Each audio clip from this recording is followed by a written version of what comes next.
Did I ever tell you guys the story about the time that my white roommate tried to destiny swap with me and steal my entire identity? And when I confronted her about it, she insinuated that I was an angry black woman. I feel like it's time to tell that story. Let's get into it. Okay, so because a lot of the people involved in the story are still my friends and or still follow me, I'm going to try my best to be as respectful as possible while telling this story. I am literally still friends with every single person involved in this story except for her. So for those of you who know, please do not share her identity in the comments because I do not want any smoke for her. This is me just sharing a teachable moment that taught me to be more vigilant when making friendships with white women who are proudly liberal. Because liberal white women who do not check their own bias can sometimes be even more dangerous than conservative white women when it comes to racial microaggressions. Although in this case, it was a macroaggression because the bitch tried to steal my identity. All right, so let's travel back to about 2009, 2010. I was a baby. I was in my 20s and was very naive in a way that I no longer am. Barack Obama was still within like the first 2 years of his term. I was living in Washington, D.C., right down the street from Howard University. And after about 3 or 4 years of working in academia, I had been talked into becoming a phone sex operator. That is a story for another time. Please remind me for us to do the phone sex story. Anyways, I quit my job in phone sex because it wasn't safe. Let's just say that. And decided to go back to academia and was telling people, hey, I live in DC now, but if you know any remote academic jobs, any remote writing jobs, let me know. In the meantime, I had rent because I lived down the street from Howard University. It was prime real estate and my rent was very high for me. So I decided to save money and pay my rent by listing my bedroom on Craigslist, right? So I posted on Craigslist that I had a room for rent, and almost every single person who came to see the apartment was a black woman. They were lovely, they were accomplished, well-spoken, X, Y, and Z. It felt safe with them. And then this white girl walks in, and she had red hair, and I had red hair. She was plus size, I was plus size. She was a tourist, I was a tourist. So immediately we were like, oh shit, Spider-Man, Spider-Man. And she charmed the pants off of me. Even though I was down the street from Howard, I cannot stress this enough because I was in the epicenter of blackness. This white woman, the only white person who came to look at the apartment, was the one who love bombed me the best. And within maybe an hour of us chit-chatting, we both immediately decided that we needed to be roommates because we were instant friends. Before she moved in, I just had one caveat. I was going to be doing tarot readings in the living room as a way to make extra money. And so I told her, hey, I'm not just a writer, I'm also a tarot reader. So can you please just make sure that when I have clients over that you either stay in your bedroom or you just run errands, right? And because we lived in a row house, that means there was a front door at the front of the house, but there was also a back door from her bedroom where she could walk in and out. So me telling her to go to her room didn't mean she was trapped in there. She could walk out her bedroom door to the backyard and leave the house whenever she wanted during my readings. I just wanted my clients to have privacy. And she was like, sure, no problem. So her first month there, I think one day I had like 2 or 3 clients back to back because word had gotten out that I was doing readings again. Back then I used to do readings in my living room. Now I do them online. If you ever want to book me for a reading, just go to bluecentricshop.com/readings. Everything I do is digital now and remote. But back then it was in person. So word got out and I got booked immediately. She disappears into her room. I start doing my readings. The energy is great. And when I was done doing my readings, I texted her, hey, I'm done. You can come out. The door immediately opened as if she had been waiting by the door for me to send that text. Like the door flew open right after the text went out. So she flies out of her room and walks over to me as I'm saging the space to clear the energy from my clients from our home and gathering my crystals and all of my tools and my tarot cards to make sure that the table is clean and that we can go back to living our lives. And she immediately starts asking, what are you doing? And I was like, oh, I'm just saging the space. And she's like, what are those cards? I'm like, these are tarot cards. So she walks over, like her eyes are big. She's like, tarot cards, tell me more about it. I started explaining to her basically tarot cards, it's 78 cards that represent the cycle of life. They tell the entire story of humanity. There are major cards, there are minor cards, there are 4 elements. I get right into my educator bag because you have to remember, I, at this point, even though I was still in my 20s, had about 2 years working at Harvard, doing curriculum development, 2 years working at the Boston Public School System, and then also 2 years working as a phone sex operator. So I was an educator, right? I was real good at explaining things, whether it was sex or emotions. I was really good at explaining things to people. And the next thing I know, this becomes our rhythm. I have a couple clients over for reading. She's not allowed to meet them or invade their privacy. But as soon as they wrap up, she flies through the door and starts asking a million questions. And she becomes my apprentice. We almost agree. Actually, we didn't almost. We actually agreed on it. Because one day I said, "You're acting like an apprentice." And she was like, "Can I be?" Like, she was so open. And I think that's how she stroked my ego. Because if I love teaching and you love learning, then it's very easy to see how I would just start sharing things that I had no business sharing. At the time, I did not understand the importance of gatekeeping Black spirituality. So I was telling her shit about like West African religions. I was telling her about the Orishas. I was telling her about Santeria and hoodoo and voodoo. Like, I'm explaining all this magical shit to her that I had kind of grown into, but like probably had no business sharing with a white girl from the Midwest who was just curious and thought it was exotic. Now, I also need to be fair. I need to be fair and point out that this girl had talents of her own. She was an amazing artist, an amazing graphic artist, an amazing photographer. She was very crafty. She could build things, and could like chop up wood and turn it into like little like sigils. Like, the girl had lots of like Martha Stewart level talents as far as branding and making things beautiful. So what began to happen was, whenever I would teach her something about spirituality, she would draw a gorgeous picture or do a beautiful graphic to go with it. And I'd be like, "Oh my God, this is so cool." So while she was glamored by me and my magic, I was completely impressed by her talent, right? This thing that you're going to realize about me is I don't have anybody around me who's not talented.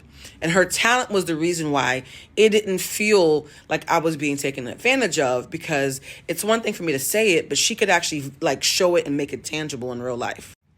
This was all really great until what I now call the Oshun incident. The Oshun incident. For those who don't know, Oshun is a West African Orisha, and she is about fertility and prosperity and sex and femininity. And so one day I was telling her about Oshun and how, as a Black woman, Oshun just helps me tap into my divine femininity, right? And she came back about 2 or 3 days later and was like, "Blue, I have a confession to make." And I was like, "What?" She was like, "When you were talking about Oshun, it hurt my feelings a bit because you were talking about Black womanhood and Black femininity and divine feminine.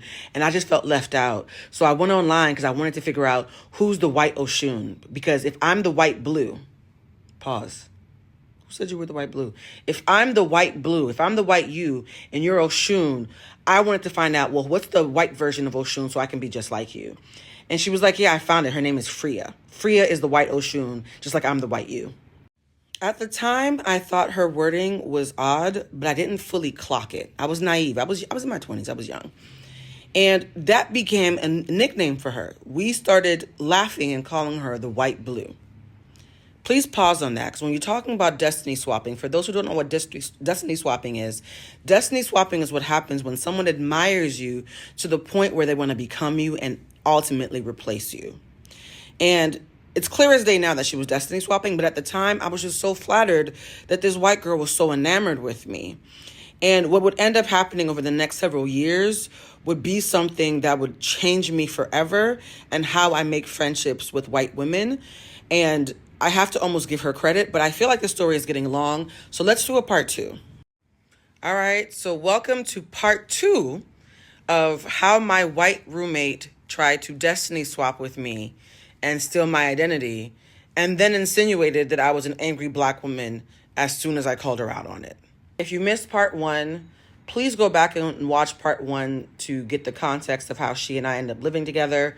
And if you know us, you've probably already guessed who she is. All right, so let's back to the story. About a year goes by, and I have taught her at this point a lot, not everything, but maybe about 75% of what I know about magic, right? Because there were certain things that even back then I knew to keep to myself. But she knows about 75% of my arsenal about magic and Black spirituality and witchcraft and all the good things. And she had gotten into the habit of literally whitewashing everything I would teach her. I would teach her about a West African religion. I would teach her about Black spirituality. And then she would go online and immediately find a white equivalent to make it her own. So if I taught her something from New Orleans, now she would find something Celtic to make it her own. I remember one time I taught her something about Haiti, right? About Haitian spirituality. And she immediately went and found a Nordic equivalent, like Vikings, right? So I got a bit of an education myself because I did not know that there were so many white equivalents to Black shit, but that probably shouldn't surprise me. So that kind of became our routine. And one day she was talking to me about the fact that I had not written for a long time. She was like, how are you paying your half of the rent if you haven't had a writing gig in so long? And I was like, girl, my tarot readings have taken off. People are booking me so much to do these tarot readings. It's actually giving me enough money to pay my rent. And at the time, I was about to start a production company. So it was also giving me time to figure things out while I was looking for a day job. She immediately, her eyes lit up. That's one thing I would say. She would always be inspired in the most expressive way. We're a Taurus, so that makes sense. Her eyes lit up, and that inspired her to have a business plan of her own. Shortly after we have that conversation about me making so much money from tarot readings, she moves out and moves into a really nice apartment with her boyfriend. I'm really happy for her. I loved him. He and I are still cool to this day. If he sees this, hey, friend, because you were there, you can be my witness to all this.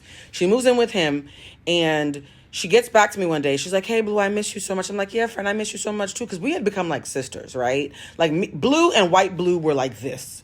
Where if you saw her, you would see me. And I'm like, how are things going with the move? How are things going with you guys living together? Is the rent high out there? Because you live in a really nice area. And she was like, well, it's funny you mentioned that. I have a business idea. I have now started an Instagram page because Instagram had just started. I just started an Instagram page where I'm teaching about magic on my IG and on Facebook. And my first thought was, teaching about magic? You're only a year into your apprenticeship. And to be fair, she had not only been an apprentice for a year. She had been my friend at this point for about 2 years and some change. But it was that second year where she really locked in, where I could tell that she really took it serious.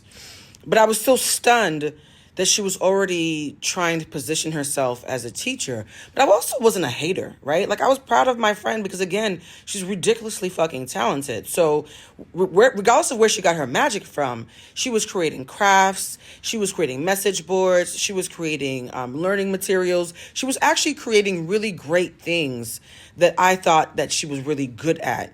And I thought it was brilliant how she took what I had already known and was able to monetize it and publicize it in a way that I had never conceptualized of. So in this moment, even though I'm a little bit confused about how quickly she's positioning herself as an expert, I still really respected her hustle. And at the same time, she's building this online community based on witches and magic. I started a production company. I'd had a 9-to-5 job that came to an end. And I decided to start a production company called Blue Centric Productions. For those of you who don't know, the reason why Blue Centric is my name on Instagram and Twitter and Threads is because those are all my production pages that I eventually took over after 5 years when my production company shut down. So I'm running a production company. I'm hiring people. I'm booking things. We were doing so many amazing things. And I hired her to be a photographer for my company.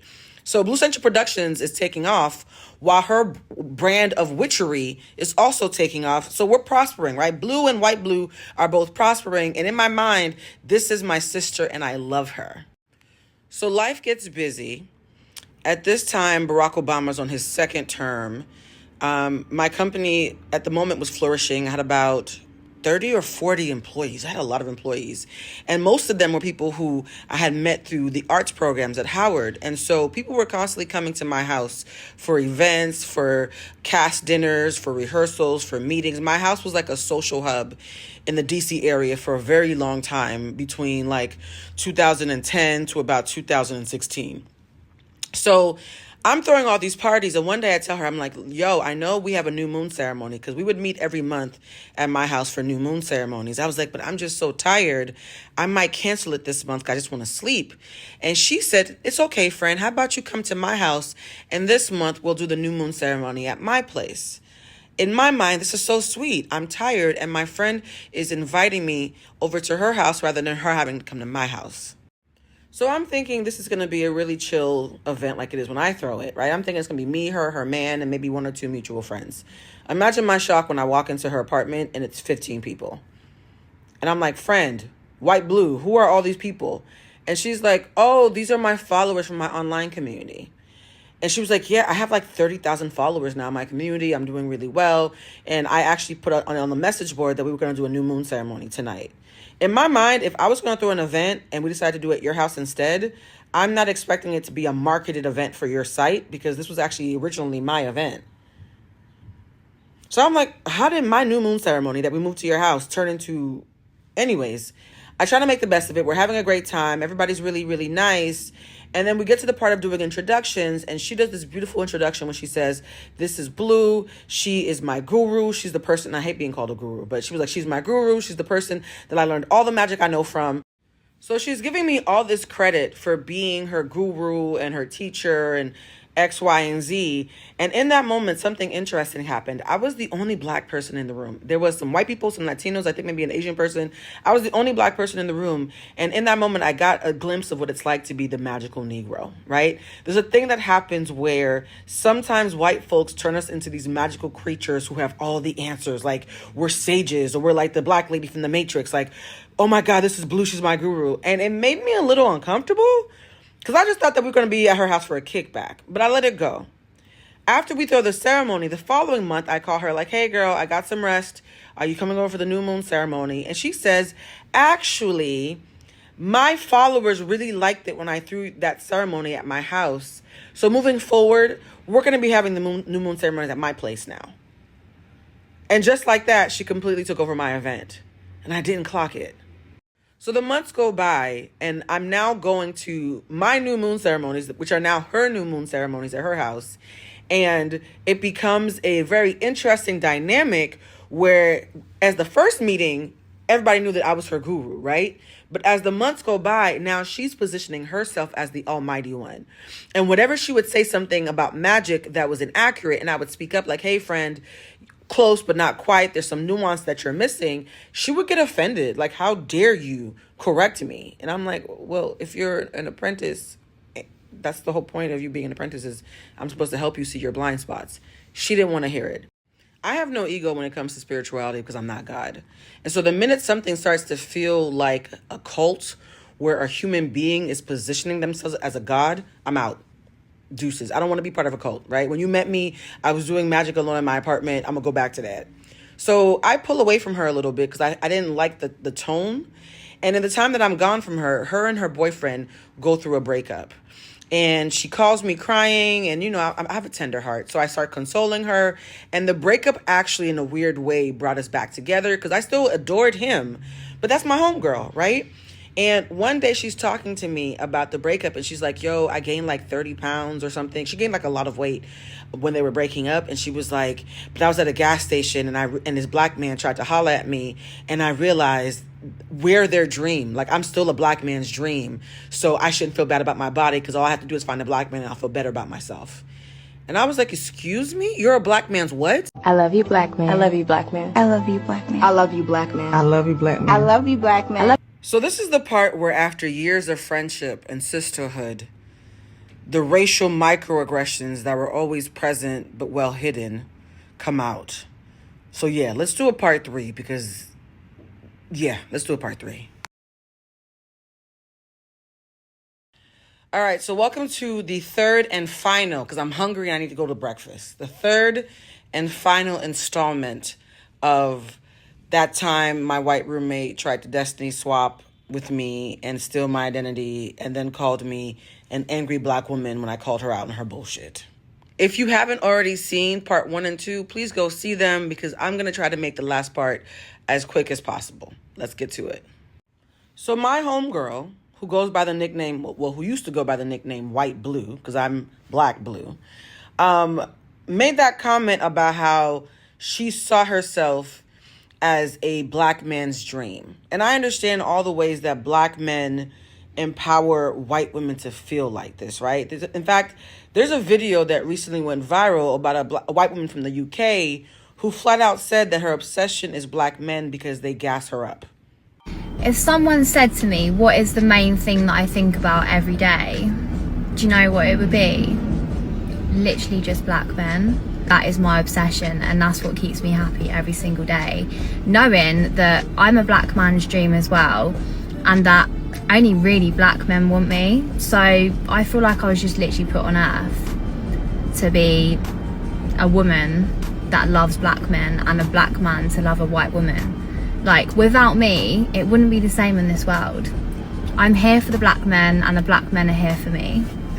So I have to give credit to that video, that horrible, problematic video, because the last time I heard I'm a Black man's dream was 8 years ago when I cut off White Blue. I have not heard it since. And hearing that video immediately jogged my memory and also reminded me that there are white women in this world who think that if they wear our corn braids or our cornrows and they, co-opt our magic, in my case, quite literally, they can be the best of both worlds. They can be Black girl magic, but in a white woman's body, right?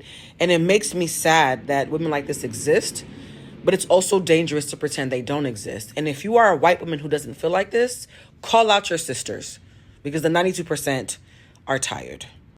Anyways, let's get back to the story of me and White Blue and what happened after she admitted to me that she believed that she was a Black man's dream. Shortly after she makes that comment, she starts telling me that she's been hanging out with some girl she met from her witches group, and that the girl has a really nice house and that she might stay with her for a little bit just to clear her head during the breakup. She decides to put me and this woman on a group chat. But before she puts me and the girl in a group chat, she warns me and says, hey, she's super conservative. So if she says anything that feels a little bit racist or anti-Black, she has a good heart. She doesn't mean it. She just doesn't know any better. And my first thought is, I've had you in Black spaces for years. So you've been around people of color around me for years, and you've always felt safe. Why are you putting me in a group chat with someone who's so racist that I need a warning ahead of time not to slap the bitch? Now, I'm from Boston, the Mississippi of the North, so I'm used to dealing with liberal white people who are racist, but because they're not as racist as their Southern grandparents, don't want to confront their own racism, right? I'm so used to that, and I know how to deal with it. So I joined the group chat because in my mind, I'm your old roommate that you love, and this is your new housemate that you're staying with during a really tumultuous transition. I can see why you would want to have us around. I'll just play along for my friend. I get on the group chat, and there were a couple of moments of microaggressions that I just chose to let slide and pick my battles. Because in my mind, I'm here for my friend, White Blue. And one day we're talking to her in the group chat, and she says, yo, my witches group has plateaued, right? Mind you, I haven't been giving her any magic for a year. So she used to use my shit and then co-opt it and whitewash it, but I haven't given her any new material in a year. So I don't think it's a coincidence that as soon as I stopped sharing my magic, she ran out of ideas. At the time, I only had 2,000 followers because I'm not a content creator. So I was like, girl, 30,000 followers is a great place to build from. You can do a lot with 30,000 followers. Build with your group and focus on having better materials so that your community can get deeper rather than just get wider. She didn't want to hear it. She was like, nah, I need testimonials. Can you guys share testimonials about how I've changed your life and everything that I've taught you? Wait, what? You are my apprentice. What do you mean, can I write a testimony? And I was like, nah, she can't be talking to me. She must be talking to her homegirl. So a week goes by and her homegirl writes in the group chat, hey, testimonial went up, and she shared a screenshot of it. And it felt like they had discussed it offline. And because I hadn't written a testimonial, she was like, yo, put in the group chat that you did a testimonial and show Blue a screenshot so she can do hers. It felt like a setup. I don't respond. I know those moments where if I say something, I'm going to go off. And so I chose not to respond. One night, late at night, she texts me and she says, Blue, where's the testimonial? And I'm saying it in that tone because it was in cap locks. And I say, what testimony? She was like, you were supposed to write a testimonial about everything that I've done for you, and you haven't written anything. And I'm just stunned because as your friend, I would have expected that you would have written it by now. And I said, girl, there's no testimonial for me to write. You spent years learning under my wing. I've supported all of your endeavors. I'm your biggest champion. I'm always telling everybody how brilliant you are. But I'm not going to feel good ethically writing a testimonial pretending that you taught me stuff when you haven't. You haven't taught me any magic. You're my friend, but you're asking me to lie, and I'm not comfortable doing that. Now, please be clear. Just a couple of years earlier, she didn't even know what tarot cards were. To go from that to a couple of years later, cosplaying as my white doppelganger, and I still don't check you on that shit, taking over my event and making it your own branded event, and now you have me on a group chat with a racist, and on top of that, now I owe you a thank you? Something in me snapped. So I stopped responding to the text, and she calls me. And when she calls me, she is screaming in a way that not only have I never heard her scream before, she's screaming in a way that she would never scream to my face. That's the thing that's interesting about these people, right? People love to scream at me over the phone. Nobody ever screams in my face because they know better. She gets on the phone with me and she starts yelling, and I'm doing the thing that I've learned to do with my clients where I intentionally don't match their energy because I don't want to escalate things. I say, friend, why are you screaming? Please stop screaming at me. She's like, what is your problem? Why are you so angry? I said, excuse me? She's like, why are you being such an angry... And I could feel the word black on the tip of her tongue. I said, excuse me? And she realized that she was about to let out all the racist shit that she was probably saying to her homegirl at the house. I said, why am I so angry? I said, you asked me a yes or no question. My answer was no. It's the first time I've said no to you in the entire 5 or 6 years that we have been friends. After all that I have done for you, it's the first time I said no.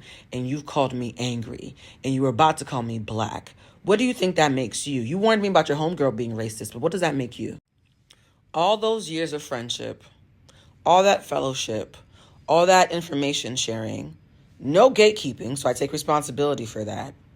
And the first time I told White Blue no, she was ready and willing and able to dismiss me as an angry black woman, even though she was the only person screaming on the phone. And I said to her, you know what? If after all these years, all you think of me is that I'm an angry black woman because I won't let you keep taking from me, let's go with that. Hung up, blocked her, and she was dead to me.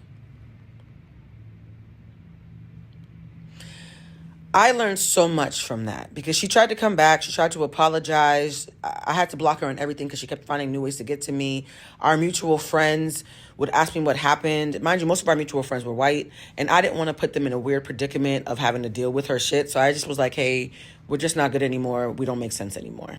And that situation is what taught me the importance of gatekeeping and also the importance of having uncomfortable and very direct conversations about race with anybody who tries to be close to you who is not black. So my white friends, my white presenting Latino friends, my Asian friends, we talk about race very openly and compassionately early on because I never want to be in a predicament where it takes me 5 years to realize that there's a white woman trying to co-opt my black girl magic. I'm using the term black girl magic because in this case, it's quite literal, right? And so if you have a destiny swapper, be clear, it always starts with a love bomb. Think about part 1 of the story. She love bombed me out of picking a black roommate and then tried to pretend to be me and slowly but surely groomed me into being okay, giving away the best parts of me to her. I will never fall for that again. All right, hopefully that story was helpful because it sure as hell was long. I am about to go finally eat and get my day started. Love y'all.